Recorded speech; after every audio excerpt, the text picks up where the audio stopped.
আজি এতিয়ালৈকে কস্তুৰী মেডাম আহি পোৱাহিয়ে নাই। কাশ সদায় যদি নাহিলেহেঁতেন। তাই এইটো অফিচত ভৰি নিদিয়ালৈকে মোৰ লাইফটো ইমান শান্তিত গৈছিলে। এতিয়া আহি যোৱাৰ লগে লগে সদায় এটা মোৰ নতুন টেনচন। আৰৱৰ আৰু মোৰ মাজত সোমাবলৈ ক'ৰ পৰা যে এনেকে ওলালেহি নহয়। ইমান দিনৰ পৰা সিহঁতক আঁতৰাই ৰাখিছিলো, কিন্তু নাই, অৱশেষত যেতিয়া তাইৰ নিজৰ প্ৰয়োজন হ'ল, তাই আহি আৰৱৰ সন্মুখত ওলালেহিয়ে। আগতে যিটো আৰৱে মোক নুসুধাকে একো কামেই কৰা নাছিলে, অফিচৰ এটা ডিচিজন সি অকলে নলয়, সেইটো আৰৱে এতিয়া কস্তুৰী অহাৰ পৰা মোক এভইড কৰিবলৈ লৈছে। আৰু কস্তুৰীক এবাৰ এনেকে প্ৰেগনেন্ট দেখি পেলাই নিশ্চয় আৰৱৰ মনত তাইৰ প্ৰতি থকা খং ৰাগ বিলাক অলপ হলেও কমিছে। মই এইটো চেঞ্জ চাব বিচৰা নাছিলো কেতিয়াও, আৰৱ কেতিয়াও বিচৰা নাছিলো। মই এনেকে বহি চাই থাকিলে নহব। সদায় সদায় যদি এইদৰে চলি থাকে, আৰৱে মোক পাহৰি যাবলৈ বেছি সময় নালাগিব। আৰু কস্তুৰী তাইতো নিজৰ ফালৰ পৰা পুৰা ট্ৰাই কৰিব, যাতে তাই আৰৱৰ লাইফলৈ ঘূৰি আহিব পাৰে। নাই নাই প্ৰিয়া, অতি সোনকালে কিবা এটা কৰিব লাগিব, যাতে কস্তুৰী অকলে অফিচৰ পৰাই নহয়, যদি হয় এই দুনিয়াৰ পৰাই নাইকিয়া হৈ যাওক। ঐ ৰিয়া, তই কথা এটা মন কৰিছনে বাৰু? কি কথা? আমাৰ বছ যিজন আৰৱ ছাৰে একদম চালি জাৰি মানুহক জব দিয়ে, best of the best employee বিচাৰে অফিচৰ কাৰণে, সেইজন ছাৰে যে এই নতুনকে যে আহিছে কস্তুৰী, তাইক যে ইমান সহজতে জবটো দি দিলে, তই কথাটো ভাবিছ নাই বাৰু? এই বেচেৰীজনী তই দেখা নাই প্ৰেগনেন্ট হয়, সেইটো অৱস্থাত আৰু আৰৱ ছাৰে কিনো সুধি থাকিব আৰু, সেইটো কাৰণে চাগে বেয়া লাগি পেলাই দি দিলে আৰু জব এটা। হে নাই নাই, ছাৰে কামৰ ক্ষেত্ৰত কোনো ইমোচন আৰত আহিব নিদিয়ে দেই, নহলে এতিয়ালৈকে বহুতে জব পালেহেঁতেন। ইয়াত কথাটো কিবা বেলেগ যেনহে পাইছো মই দেই। এই বাদ দে, কিবা থাকিলে এনেও লাহে লাহে সকলোৱে গম পাবই। বাকী আমাৰ আজি এনেও দেৰি হৈছে দেই, বল বল সোনকালে আমি অফিচৰ কামত ধৰো, নহলে কস্তুৰীটোতো থাকি যাব। আমাৰ দুইজনীকে আৰৱ ছাৰে ফায়াৰ কৰি দিব। মানে মই যিটো ভাবি আছো সেইটো অফিচৰ সকলোৱে ভাবিছে। আৰৱৰ মনত যে কস্তুৰীৰ কাৰণে কিবা এটা আছে, সেইটো সকলোৱে ফিল কৰিছে। মই এইবিলাক আৰু শুনি সহ্য কৰি থাকিব নোৱাৰো। নাই নাই, মই হাৰি যোৱা নাই কস্তুৰী, মই হাৰি যোৱা নাই। অতি সোনকালে মই তোমাক আৰৱৰ লাইফৰ পৰা ফৰ এভাৰ আঁতৰাইহে এৰিম এবাৰ, নহলে মোৰ নামো কিন্তু প্ৰিয়া নহয়। ময়ো চাই ল'ম এবাৰ কস্তুৰী, তুমি কেনেকে আৰৱৰ লাইফলৈ ঘূৰি আহা আৰু মোক কেনেকে আৰৱৰ লাইফৰ পৰা আঁতৰাই দিব পাৰা। মোৰ আৰু আৰৱৰ মাজত মই কাকো সোমাব নিদিওঁ, কেতিয়াও দিয়া নাছিলো, এতিয়াও নিদিওঁ, আৰু পিছলৈও কোনো সোমাব নোৱাৰে। মইহে থাকিম অকল আৰৱৰ লগত, আৰু যদি মই নাথাকো তেনেহলে মই কাকো থাকিব নিদিওঁ। আজি সঁচাকে বহুত দেৰি হৈ গল। 9টা বজাত মোক ফাইল সাবমিট কৰিব দিছিলে আৰৱে, মানে বছে, সেইখনো সাবমিট কৰিব আছে, নহলে আকৌ দুটা কথা শুনাবলৈ সুবিধাহে পাব। প্ৰথমতে গৈ সেইখনেই সাবমিট কৰি ল'ব লাগিব। তেওঁৰ কেবিনটোলৈ সোমালেই নাজানো নিজৰ কিয় ইমান আনকমফৰ্টেবল ফিল হয়, কিন্তু সেইবিলাক চিন্তা কৰিতো মই ৰৈ দিব নোৱাৰো। এতিয়া এইটো সময়ত এই জবটো মোৰ কাৰণে বহুত বহুত জৰুৰী। অকল মোৰ কাৰণেই নহয়, মোৰ গৰ্ভত থকা এই নতুন সদস্যটোৰ কাৰণে মই এইখিনি কৰিবই লাগিব। যিমানে যি হৈ নাযাওক, সকলো মানুহৰ কথা আওকাণ কৰি, সকলো বাধা বিঘিনি নেওচি হলেও মই নিজক মজবুত ৰাখি চম্ভালি আগবাঢ়ি গৈ থাকিব লাগিব, লাগিলে সন্মুখত যোনেই নাথাকক কিয়। এক্সকিউজ মি, কস্তুৰী মেডাম, আপোনাক আৰৱ ছাৰে কেবিনত মাতিছে, ইমিডিয়েট। ঠিক আছে, মই যাম এতিয়া। এনেকে ইমিডিয়েট মাতিছে যে, কেনেবাকে আকৌ মোৰ কিবা ভুল হোৱা নাইতো? নাই নাই, মই জনাতো কালি সকলোখিনি কাম ভালদৰেই কৰিছো, আৰু সোনকালে হওক বুলি অকমান দেৰিলৈকেও কাম কৰি গৈছো কালি। আচলতে তেওঁ যিটো ফাইল সাবমিট কৰাৰ কথা কৈছিলে, সেইটো কাৰণেই মাতিছে চাগে। 9টা বজাত সাবমিশনৰ কথা কৈছিলে, অকমান দেৰি হল আৰু। একো নাই, মই বুজাই কব লাগিব। আহোঁতেতো সোনকালে ওলাইছিলো ঘৰৰ পৰা, কিন্তু ৰিক্সা পাওঁতে দেৰি হোৱাৰ কাৰণেহে অলপ দেৰি হল। যিটো সঁচা কথা সেইটো কৈ দিম আৰু, বাকী তেওঁৰ ওপৰত আৰু। তেওঁ লাগিলে মোক কামৰ ক্ষেত্ৰত যিমানে যি নকওক, কিন্তু জবটোত একো এফেক্ট নপৰিলেই হয়। এতিয়া এইটো সময়ত জবটো হেৰুৱালে মোৰ কাৰণে বহুত ডাঙৰ লছ হব। হে ভগৱান, ৰক্ষা কৰিবা আৰু শক্তি দিবা বছৰ সকলো কথাৰ সন্মুখীন হব পৰাকৈ। আৰৱে কস্তুৰী অহা লগে লগে ইমিডিয়েট কেবিনলৈ কিয় মাতি পঠাইছে? কি কথা থাকিব পাৰে বাৰু?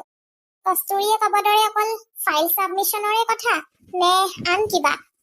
বহুত হ'ল আৰু এতিয়া মই এনেকে বহি সকলো কথা শুনি চাই থাকিলে নহব কেবিনৰ ভিতৰলৈহে যাব নোৱাৰিম বাহিৰৰ পৰাতো সকলো কথা শুনিব পাৰিম আৰু এতিয়াৰ পৰা মই আৰৱ আৰু কস্তুৰীৰ সকলো কাম সকলো কথাত নজৰ দিব লাগিব তেতিয়াহে যদি মই মোৰ নেক্সট প্লেনটো ভালদৰে এক্সিকিউট কৰি সাকসেসফুল হ'ব পাৰিম কস্তুৰী আৰৱ মই আহি আছো sir may I come in Kasturi sir excuse me সোমাব পাৰোনে হা কস্তুৰী কাম ইন স্যাৰ কালি যিটো প্ৰজেক্ট দিছিলে আজি ৰিপৰ্ট কৰিবৰ কাৰণে সেই প্ৰজেক্টৰ ওপৰত মোৰ কাম কমপ্লিট হৈছে এইখন তাৰ ফাইল বাহ কস্তুৰী কিছুমান নেচাৰ কিন্তু তোমাৰ চেঞ্জ নহলে আগতে যেনেকে আছিলে এতিয়াও তেনেকেই আছে যেনেকে তোমাৰ এই চেলেঞ্জ একচেপ্ট কৰা নেচাৰটো যেনেকে কাম দিছিলো তেনেকেই ছাবমিটো কৰিছা ৱেল ডান থেংক ইউ স্যাৰ স্যাৰ এইবোৰ কি কৰিছে আপুনি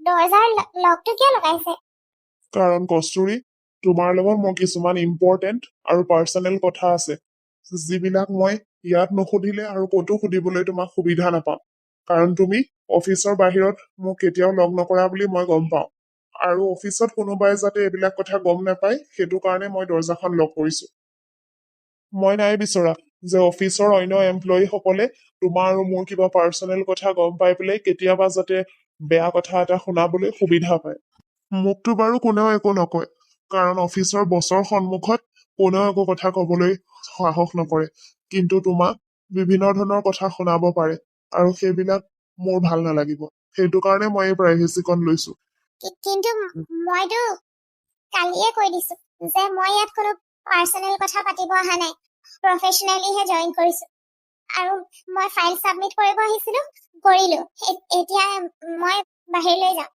আৰু যদি মই কৰিবলগীয়া কিবা কাম আছে তেনেহলে মোক মাতিব পাৰে কিন্তু এই ধৰণে এইবিলাক পাৰ্চনেল কথা পাতিবৰ কাৰণে মোক নেক্সট টাইম নামাতিব এনেকে কেবিনলৈ কস্তুৰী একদম চুপ আৰু মোৰ কথা শুনা স্যাৰ স্যাৰ স্যাৰ কি কৰিছে আপুনি এইবোৰ আঁতৰি দিয়ক মোৰ ওচৰৰ পৰা ছাৰ নহয় মই তোমাৰ আৰৱ হয় মই তোমাৰ আৰৱ আৰু তুমি মোৰ কস্তুৰী তুমি কেনেকৈ মোক এনেকুৱা কৰিব পাৰিছা কস্তুৰী কেনেকৈ কি কি সুধিব আছিলে জলদি সোধক মোৰ বাহিৰত বহুত কাম আছে কৰিবলৈ 7 মাহ কস্তুৰী 7 মাহ হল তোমাৰ আৰু মোৰ ৰাস্তা বেলেগ হোৱা আৰু তুমি এতিয়া 7 মাহৰ প্ৰেগনেণ্ট আপুনি কেনেকে গম পালে যে মই 7 মাহৰ প্ৰেগনেণ্ট কস্তুৰী তুমি কি ভাবিছা তুমি মোৰ পৰা আঁতৰি গলা আৰু মই তোমাৰ কথা একো নাজানো তুমি যোন দিনাৰ পৰা অফিচ জইন কৰিছা তুমি ক'ত গৈছা ক'ত থাকিছা কি কৰিছা কোন ডক্তৰক দেখাইছা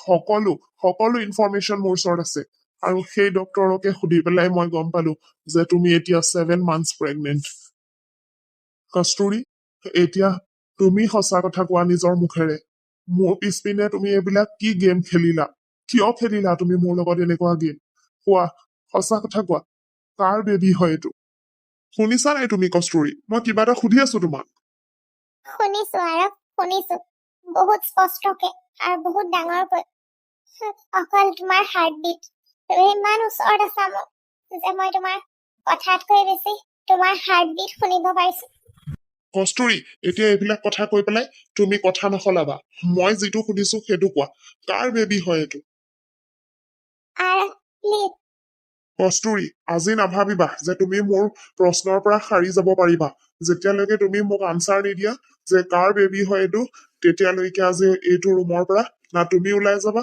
না মই তাৰপিছত অফিচত কোনে কি ভাবে সেইটো মোৰ ৰেছপনচিবিলিটি নহয় কিন্তু আৰৱ তুমি মোক এইটো প্ৰশ্ন কেনেকে কৰিব পাৰিলা আৰু তুমি মোৰ লগত এনেকুৱা গেম কেনেকে খেলিব পাৰিলা যিটো সম্পৰ্কত বিয়াৰ পিছতো এনেকুৱা প্ৰশ্ন কৰাৰ প্ৰয়োজন হৈছে আৰৱ তেনেকুৱা সম্পৰ্কত মই কোনো কথা ক্লিয়াৰ কৰিব নিবিচাৰো কোনো আনচাৰ দিব নিবিচাৰো মই যদি প্ৰুফ দিবলগীয়া হৈছে যে কাৰ বেবী হয় এইটো তেনেহলে মই একো প্ৰুফ দিব নিবিচাৰো আৰু মই যদি আজি এই আনচাৰ তোমাক দিওঁ তেনেহলে মই মোৰ আৰু এই বেবীটোৰ ইনচাল্ট হোৱা বুলি মই ভাবো আৰু এতিয়া এই বেবীটোৱে মোৰ লগ মোৰ গৌৰৱ আৰু মোৰ বেবীৰ লাইফত তোমাৰ কোনো জেগা নাই আৰৱ আঁতৰি যোৱা মোৰ সন্মুখৰ পৰা আৰৱ আৰু লগতে মোৰ লাইফৰ পৰা কস্তুৰী তুমি এনেকে যাব নোৱাৰা প্ৰতিবাৰে মোৰ প্ৰশ্নৰ উত্তৰ নিদিয়াকে কস্তুৰী অ' মাই গড,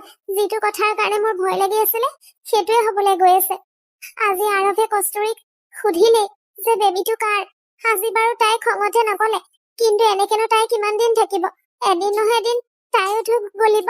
আৰৱৰতো এনেও তাইৰ প্ৰতি ফিলিংছ আছে মনত, আৰু এতিয়া দেখিছো সেইবিলাক ফিলিংছ বাঢ়িছেহে তাৰ কমাতকেও। কি কৰিম এতিয়া মই ইমান মাহৰ কষ্ট কৰি যিখিনি সন্দেহৰ গুটি সিঁচিছিলো সেইখিনি দেখোন এজোপা গছ হোৱাৰ আগতেই মৰিবলৈ লৈছে লাহে লাহে। নাই নাই, মই নিজৰ কষ্টখিনি এনেকে পানীত যাবলৈ দিব নোৱাৰো। আৰৱক মই হেৰুৱাব নোৱাৰো, কোনো পধ্যেই হেৰুৱাব নোৱাৰো। অতি সোনকালে মই কিবা এটা কৰিব লাগিব। এনেকে আৰু শুনি চাই থাকিলে আৰৱ মোৰ হাতৰ পৰা একেবাৰে গুচি যাব। নাই নাই, কিবা এটা মই নিশ্চয় কৰিব লাগিব অতি সোনকালে। হে ভগৱান, আৰৱে যদি কেনেবাকে কস্তুৰীৰ মুখৰ পৰা উলিয়াব পাৰে যে এই বেবীটো অইন কাৰো নহয়, আৰৱ আৰু কস্তুৰীৰে হয়, তেতিয়া কি হব? সি দেখোন গমেই পাই যাব মই ইমান দিনৰ পৰা তাক মিছা মাতি আছিলো যে বেবীটো কস্তুৰী আৰু বেলেগ কাৰোবাৰ হয়, কস্তুৰীয়ে তাক চিট কৰিছে বুলি। সেইখিনি গোটেই কথা গম পোৱাৰ পাছত আৰৱেচোন কস্তুৰীক একচেপ্ট কৰি ল'ব, আৰু মোকতো তেতিয়া সি এই অফিচৰ পৰা আৰু তাৰ লাইফৰ পৰা গতিয়াই উলিয়াই দিব। কি হব তেতিয়া? নাই নাই, মই আৰৱৰ পৰা আঁতৰি যাব নোৱাৰো, কেতিয়াও নোৱাৰো।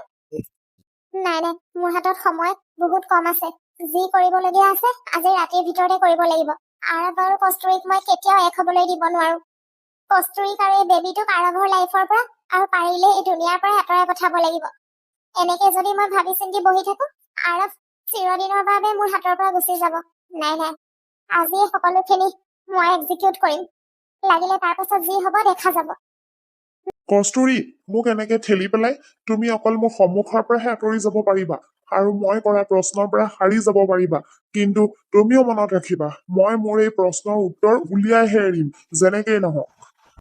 কস্তুৰী মই জানো আজিৰ পৰা 7 মাহৰ আগতেই যদি মই তোমাক এই প্ৰশ্ন কৰিলোহেঁতেন আজি এই দিনটো নাহিলেহেঁতেন, কিন্তু কস্তুৰী সেইদিনাখন মই একো শুনাৰ অৱস্থাতে নাছিলো।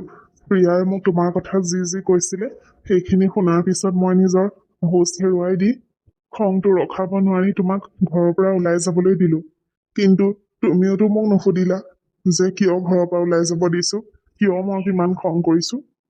মইতো বাৰু খঙত আছিলো, কিন্তু তুমিতো চম্ভালি ল'ব পাৰিলাহেঁতেন সকলো, তুমিতো মোক বুজাই ল'ব পাৰিলাহেঁতেন, কিন্তু তুমি ইমান সহজতে মোক এৰি থৈ গুচি গলা। আৰু ইমান মাহলৈকে তুমি মোৰ পৰা লুকুৱাই ৰাখিলা যে তুমি প্ৰেগনেণ্ট। যদি এইটো তোমাৰ আৰু মোৰ বেবীয়ে হয় তেনেহলে তুমি ইমান কেইদিনত মোক এবাৰ হলেও কণ্টেক্ট কৰিব পাৰিলাহেঁতেন যে আৰৱ মই তোমাৰ বেবীৰ মাক হবলৈ ওলাইছো, কিন্তু তুমি সেইটো নকৰিলা। কিয় নকৰিলা কস্তুৰী, কিয় নকৰিলা?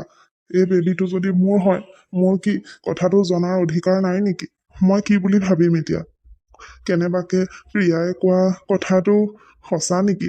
এই বেবীটো বাৰু নাই নাই, মই আকৌ আগৰবাৰৰ দৰে কাৰোবাৰ কথা শুনি আৰু সন্দেহ কৰি পেলাই একেটা ভুল কৰিব নোৱাৰো। ভাগ্যই যদি মোক আকৌ এটা সুবিধা দিছে এই সুবিধাক মই এনেই ব্যৰ্থ যাব দিব নোৱাৰো। এইবাৰ মই সকলো নিজেই গম পাব লাগিব। তাৰ কাৰণে মই প্ৰিয়া আৰু কস্তুৰী দুয়োজনীৰে প্ৰতিটো মুভমেণ্ট নটিচ কৰি থাকিব লাগিব। কোন সঁচা কোন মিছা, কোনে কি বিচাৰি আহিছে, কাৰ মতলব কি, সকলো যাতে প্ৰতিটো কথা নিজেই নিজেই পোহৰলৈ আহে আৰু মই আগৰবাৰৰ দৰে কোনো ভুল বুজাবুজি আৰু সন্দেহৰ চিকাৰ হবলগীয়া নহয়।